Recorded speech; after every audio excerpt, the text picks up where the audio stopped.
Assalamualaikum warahmatullahi wabarakatuh.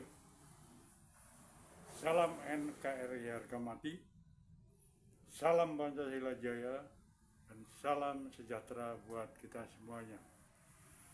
Kali ini Bang Thoyib 207 mau menyampaikan ada berita yang cukup menyedihkan buat orang waras ya. Ini ada seorang Habib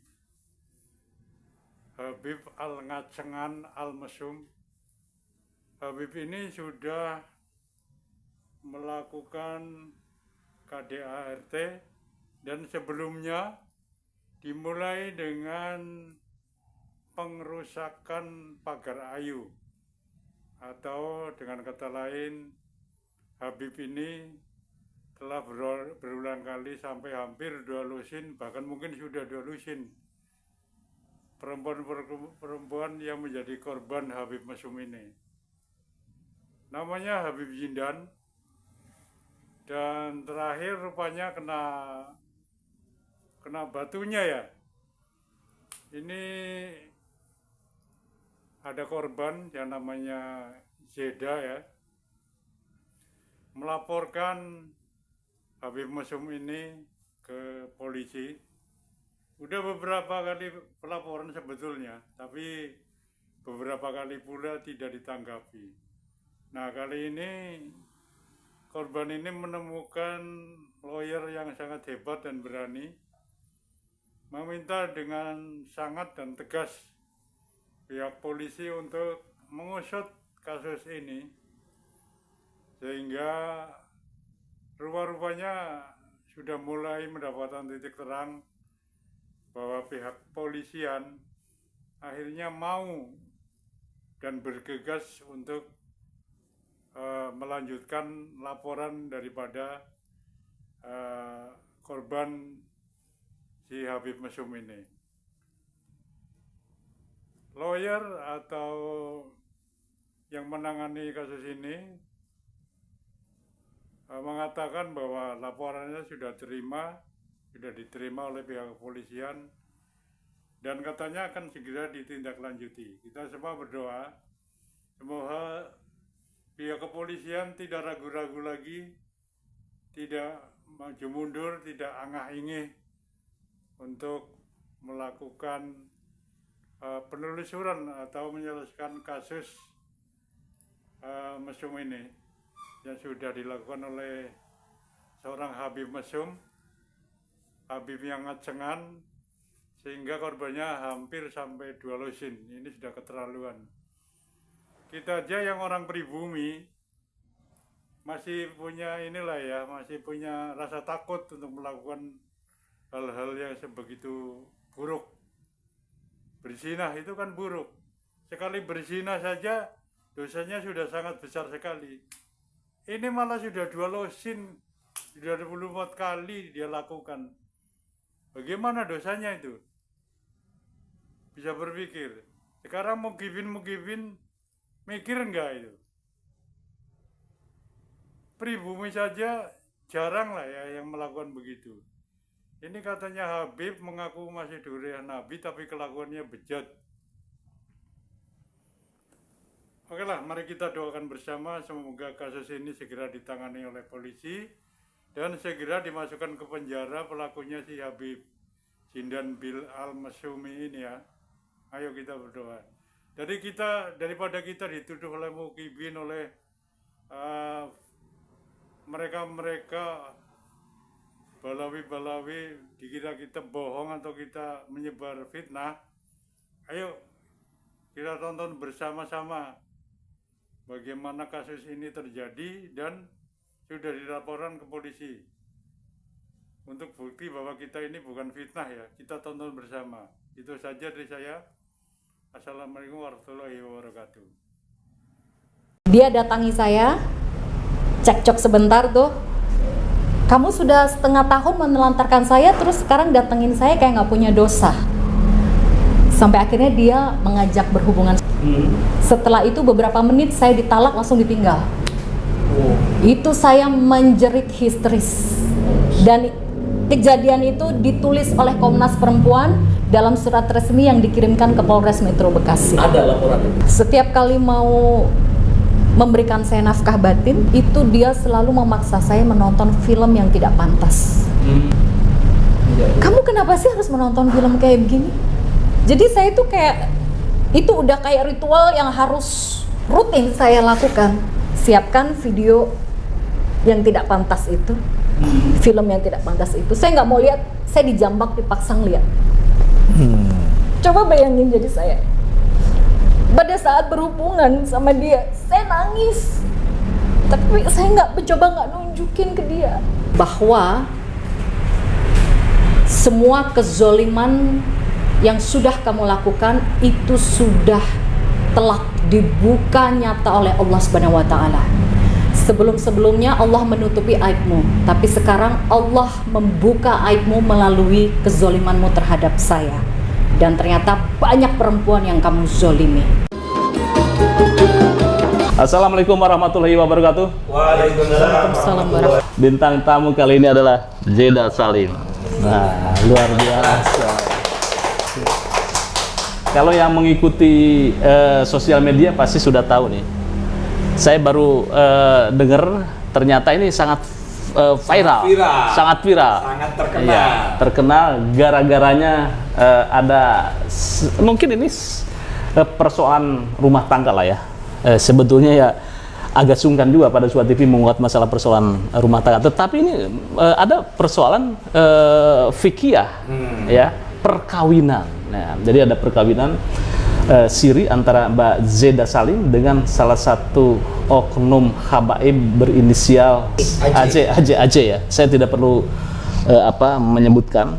Nah, saya perkenalkan ini Kang Ari, pengacaranya Mbak Zeda, kemudian Gus Rofi, Ketua BKN, dan juga dari Aliansi Pecinta Ulama Nusantara. Nah, saya tidak tahu nih apa relevansinya, apatar gitu ya. Apakah memang mengadvokasi dari korban-korban?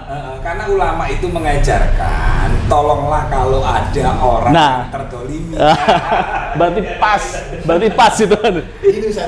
Kemudian juga Tubagus Mogi Nur Fadil sama dari Rabitah Babat Kesulat Banten, dan juga PWI dan Apatar Aliansi. Baik, saya langsung aja ke pengacaranya nih.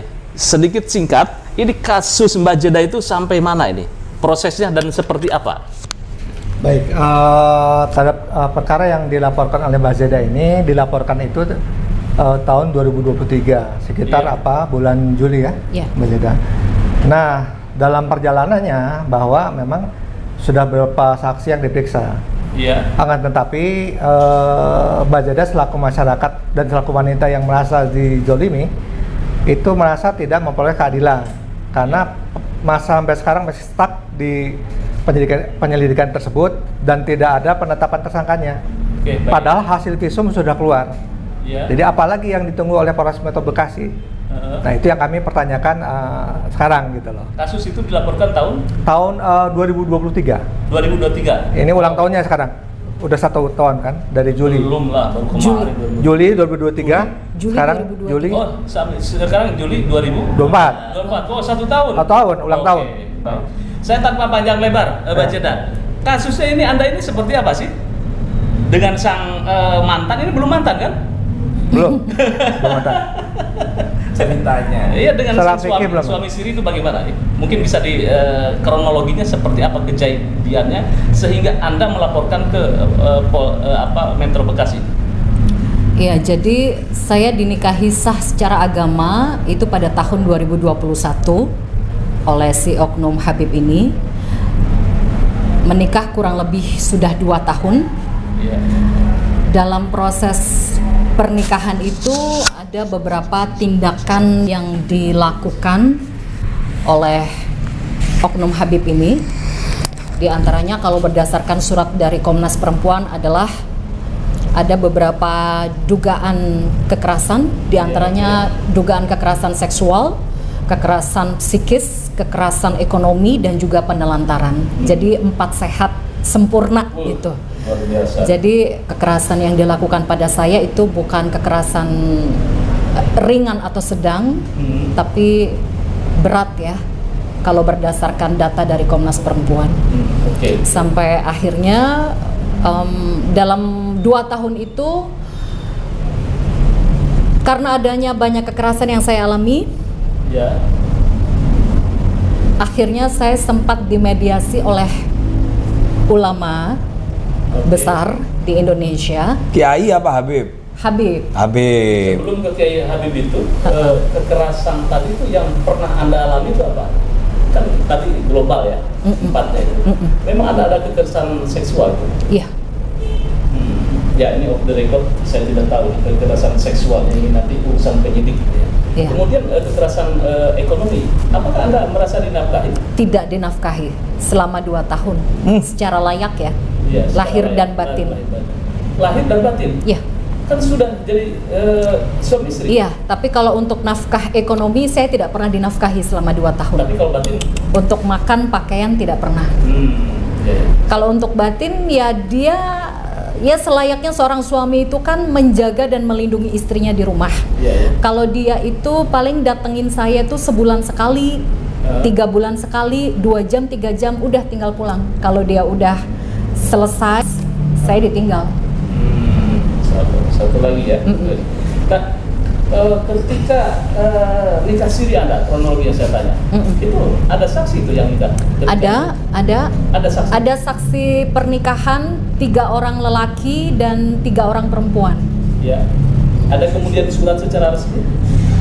Ada foto-foto atau surat dan juga foto video itu tidak diizinkan oleh oknum Habib ini. Sepengetahuan Anda itu memang tidak hanya Anda yang menjadi istri-istrinya? Ya, jadi semenjak berita saya viral setahun yang lalu, setelah saya laporkan ke polisi dan Komnas Perempuan, itu puluhan perempuan berdatangan menghubungi saya. Jadi kalau biasanya artis-artis di luar sana kan kalau ngebuka aib suaminya kan cek-cek handphone segala macam.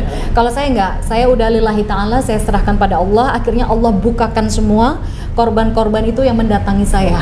Jadi speak up di medsos, kemudian yang lain juga DM ke Anda ya? Iya. Nah kemudian prosesnya ketika itu Anda diceraikan atau bagaimana ini? Atau tadi katanya akan didamaikan oleh salah satu ulama besar lah. Ulama besar apa imam besar? Ayo. Besar, ya? Boleh saya sebut namanya nggak nih? Atau inisial aja? Inisial imam besar siapa yang mendamaikan? Ya, jadi karena ada banyaknya kekerasan yang saya alami, saya tidak dinafkahi lahir batin selama hampir setengah tahun. Akhirnya dimediasi oleh salah satu habaib, imam besar, yang katanya imam besar di Indonesia. Beliau memediasi masalah kami berdua dan sempat memberikan nasihat kepada si suami saya itu untuk berpoligami secara adil. Aj, kalau kamu mau memperbaiki poligami ini akan lebih baik. Jangan zolimi Zeda lagi. Tapi kalau memang sudah tidak bisa dipertahankan, bercerainya harus di atas materai. Saya yang mengajukan diri menjadi saksi agar ini bisa digunakan Zeda sebagai legal standing, agar dia tidak difitnah. Mohon maaf, kumpul kebo, karena kami hanya menikah sah secara agama. Baik. Tapi hal itu tidak dilakukan oleh oknum Habib suami saya ini. Dia nggak berani. Sempat marah dengan perlakuan oknum Habib Aj ini. Kezolimannya terhadap saya, sempat ditegur keras dan sempat menyebutkan bahwa kamu sudah menindas Zeda sebagai seorang istri, gitu. Tapi kelanjutannya bagaimana? Nah kan gitu maksudnya. Kelanjutannya waktu itu kan imam besar ini ingin bertemu saya untuk kedua kalinya agar ada surat di atas materi ditandatangani oleh oknum Habib Aj ini. Tapi akhirnya entahlah, sampai sekarang nggak ada kejelasan. Jadi sampai sekarang status Anda itu belum jelas dengan Nah begini, saya agak miris ya kalau mau cerita ini. Saya ini memang selama 2 tahun pernikahan itu kan banyak kekerasan yang saya alami. Saya meminta tolong ceraikan saya. Ceraikan saya dengan cara yang baik. Dia tidak mau. Sampai akhirnya dia datangi saya cekcok sebentar tuh. Kamu sudah setengah tahun menelantarkan saya, terus sekarang datengin saya kayak nggak punya dosa. Sampai akhirnya dia mengajak berhubungan. Setelah itu beberapa menit saya ditalak, langsung ditinggal. Itu saya menjerit histeris. Dan kejadian itu ditulis oleh Komnas Perempuan dalam surat resmi yang dikirimkan ke Polres Metro Bekasi. Ada laporan itu? Ditulis oleh Komnas Perempuan bahwa saya menangis histeris setelah ditalak sama dia. Ya gimana? Coba sekarang dipikir, saya sudah ditelantarkan, tiba-tiba didatengin cuman untuk memuaskan dia. Beberapa menit setelah itu saya langsung ditalak, langsung ditinggal. Apa yang Anda sesali? Yang Anda sesali atau yang Anda ingat ketika peristiwa ini harapannya akan dinikahi oleh keturunan yang mulia gitu ya? Ya begini ya, saya ini kan dari kalangan public figure ya, dari dunia entertainment. Saya ini kan dalam proses hijrah. Kenapa saya mau dinikahi sama dia? Itu karena saya berpikir dia adalah orang yang ahli agama lah ya, bisa dikatakan begitu, karena udah kelasnya habaib, bukan ustadz biasa lagi. Jadi saya berpikir untuk kelas habaib tidak mungkinlah tidak bisa memuliakan seorang istri. Ya, oleh karena itu alasan orang tua saya merestui pernikahan saya dengan pertimbangan, oh si AJ ini paham agama, insya Allah poligaminya bisa adil, anak saya bisa dibimbing ke agama yang lebih baik. Dengan banyak pertimbangan, sudah dipertimbangkan dengan matang, dan dia juga muridnya imam besar, ya kan, kerjaannya ceramah di mana-mana, tidak menemukan keburukan sedikit pun dalam diri dia. Apalagi mohon maaf ya, dia mengaku keturunan Rasulullah. Itu bonus lah ya. Kalau saya tidak melihat itu, saya sih lebih melihat dia laki-laki yang soleh. Ya tadinya. Tapi ternyata setelah berjalan pernikahan, dia zolimnya luar biasa dengan saya. Satu hal yang paling Anda sesali terhadap pernikahan ini apa? Selama menikah itu, dugaan kekerasan seksual yang dituliskan oleh Komnas Perempuan itu, selama menikah saya diperlakukan seperti, mohon maaf ya, bukan seperti istri gitu. Jadi saya hanya ditemui hanya untuk melayani dia, setelah puas dia pergi meninggalkan saya sesuka hatinya. Jadi pada saat menikah itu saya dipaksa menyiapkan alat kontrasepsi. Itu dalam 2 tahun selalu seperti itu. Jadi saya begini, saya sempat bilang sama dia, saya ini istri kamu. Saya ini istri kamu, kenapa kamu paksa saya pakai alat kontrasepsi? Saya menikah dengan kamu karena saya pengen punya keturunan. Saya pengen hamil, kita memiliki anak yang soleh. Tujuan kamu menikahi saya untuk nafsu saja. Saya sempat bilang ke dia. Tapi dia berdalih dengan berbagai macam, kamu harus taat pada suami lah, kamu jangan banyak bantah lah, segala macam. Jadi ya, dia mengancam tidak akan menafkahi saya batin jika saya tidak menyiapkan alat kontrasepsi. Itu menyiksa mental saya sekali gitu. Dan itu juga sudah dilaporkan ke Komnas Perempuan? Sudah. Dan yang kedua, saya dilarang hamil. Kalau alasan dia melarang saya hamil adalah kalau dia belum siap punya anak, oke, it's okay. Saya seorang istri, kenapa saya nggak boleh hamil, tapi istri yang lain kamu hamili berkali-kali? Istri yang lain itu istri yang utama atau? Iya. Oh. Okay. Selama 2 tahun menikah dengan saya, dia hamili istri pertamanya 2 kali. Tapi saya nggak boleh hamil. Dan bahkan yang lebih parah, dia sempat mengajak melakukan hubungan yang menyimpang. Tapi saya selalu menolak. Kamu tahu agama, kenapa kamu meminta melakukan hubungan yang seperti itu? Saya nggak pernah mau. Dan yang terakhir,